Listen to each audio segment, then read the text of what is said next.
Salut à tous. Vol rando, on a du beau temps aujourd'hui, ciel bleu. Ah, ça fait 2 semaines qu'on prend la flotte, là ça fait du bien. On va tenter The Granier aujourd'hui. On voit le tout petit décollage là en nord-est. Voilà, j'espère y être avant 11h30. On va survoler ces magnifiques falaises et la forêt qui change de couleur. Ah, le Granier. On peut dire que cette montagne, elle impose son style. Elle est fascinante, elle est effrayante.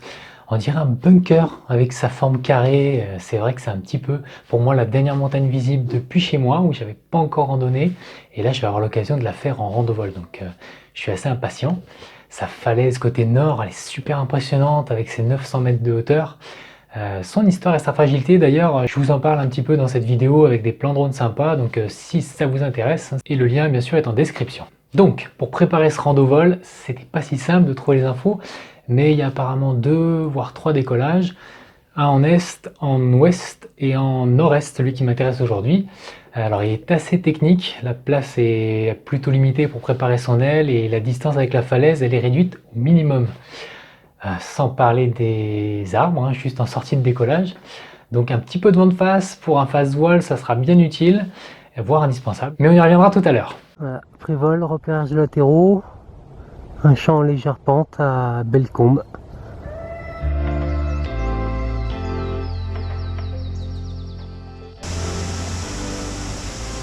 Sympa, hein. Barrage du Cernon. Pour la rando, j'ai choisi de monter côté est par la porte de l'Alpette et par le pas des Barres. Donc c'est en partant depuis Bellecombe, ça fait environ 1200 mètres de dénivelé et c'est cool de redescendre tout ça par la voie des airs et pas à pied. Vous voyez, les couleurs de l'automne sortent. Ah, aujourd'hui c'est vraiment une journée extra là. On va se retrouver tout là-haut là. Tout là-haut. Et ça va être encore plus beau. Super beau là. Eh ben, on reconnaît bien le type de falaise de la Chartreuse, comme à Saint-Hilaire. Voilà la vue là. Oh, super beau. Regardez-moi cette clarté. Le Mont Blanc il paraît tout près quoi. Il y a la petite brise d'ouest là qui s'est mise en place ici, parce qu'on est à l'abri du vent du nord. Ah, c'est chouette, vraiment. Voilà, 1560 mètres, je viens d'arriver à la porte de l'Alpette. Et je me dirige vers le pas des Barres. Là-haut, là. La vue est vraiment extraordinaire.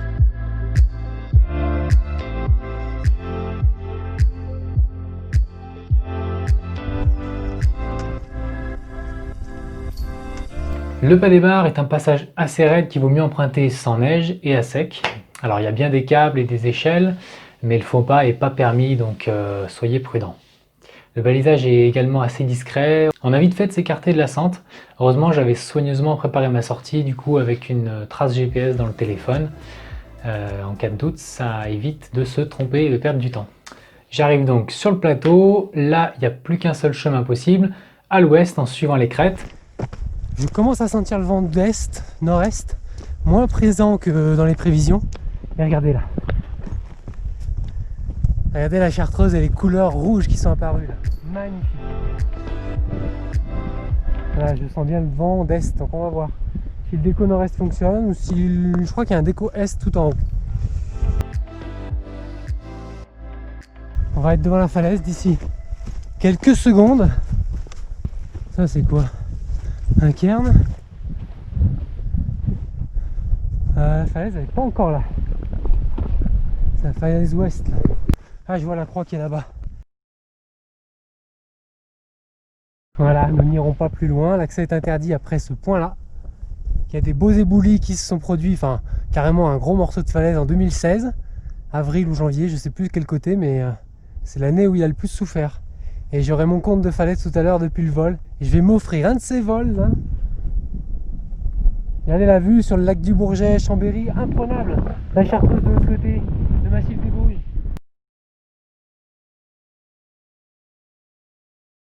Bah, ma foi, je crois que je suis arrivé au décollage. Comme annoncé, une bonne brise de face. C'est moins fort qu'annoncé, donc mais ça permet quand même le face voile normalement. Allez, on déplie et on décolle avant que ça tourne. A few moments later. Bon bah on est prêt, hein. Encore un décollage bien sauvage. Mais ça descend avec une brise de face, c'est bon, on passe au-dessus des arbres et on est parti.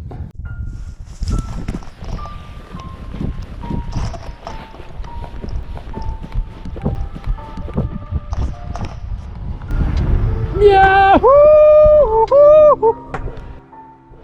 Putain, ça y est, Granier, c'est fait.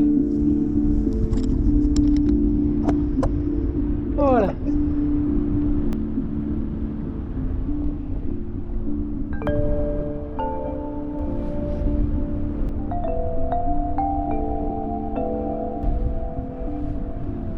Waouh!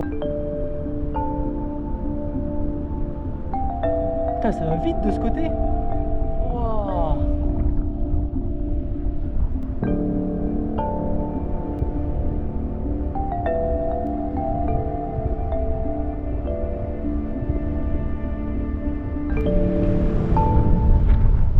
Là, il y a un vautour au-dessus, là.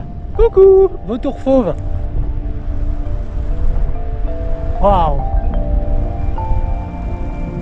Ah bah, je suis au-dessus, là, maintenant.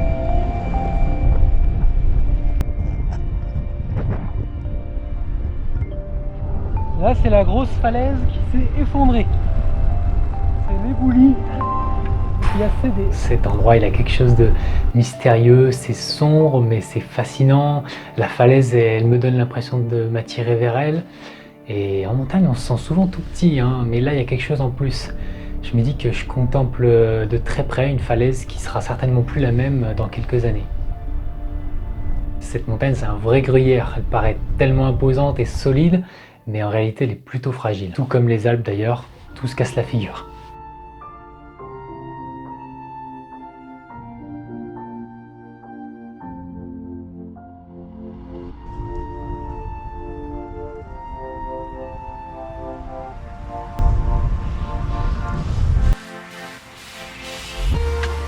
Du coup, je quitte la falaise pour aller maintenant survoler les arbres qui étaient vraiment magnifiques avec ces couleurs d'automne.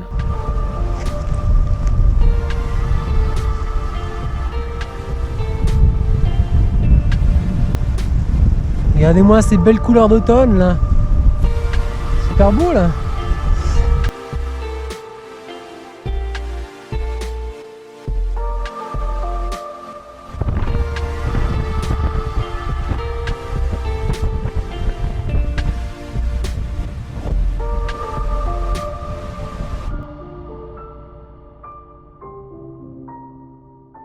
Il est temps de rejoindre mon atterro, du coup j'ai largement assez de hauteur pour vérifier le sens du vent et pour que j'aille me placer du coup au vent du terrain. Hein, d'après les prévisions, nord-est, je me dirige du coup vers Chambéry, mais j'ai l'impression que je vais assez vite, hein, en regardant mon ombre sur les arbres, ça défile pas mal, donc dans le doute je fais demi-tour pour dans l'autre sens voir ma vitesse. Et j'ai bien fait de douter parce que le vent n'était pas dans le même sens, hein. En bas, j'ai plutôt affaire à une brise de vallée. Alors je sais qu'il existe des instruments comme des montres GPS plus ou moins évolués pour connaître notre vitesse sol. Et peut-être même avec des applications type X et Track hein, sur le téléphone à regarder en cas de doute. C'est toujours bien d'avoir le maximum d'informations fiables pour être sûr de ne pas se tromper et avoir un maximum de sécurité. D'ailleurs, je vous invite à regarder les cartes des brises de vallée, hein. Je vous mets le lien en description. Il y a pas mal de contre-courants, de zones à faire attention. C'est bien à savoir. Ouais, je vais viser la touffe grasse là. Tiens, dites-moi en commentaire ce que vous utilisez en vol comme instrument. Du petit ou gros matériel pour les vols rando ou pour les crosses. Hein, ça m'intéresse. Et si vous avez quelques anecdotes à partager, ben, c'est le moment. L'espace commentaire est à vous. Dans la prochaine vidéo, je vous emmène à Chamonix survoler les glaciers. Alors abonnez-vous pour ne pas manquer le prochain vol. D'ici là, prenez soin de vous et surtout restons positifs. Enfin, positifs dans la tête hein, et dans l'esprit. Vous voyez ce que je veux dire, vous m'avez compris. Allez, salut, à la prochaine.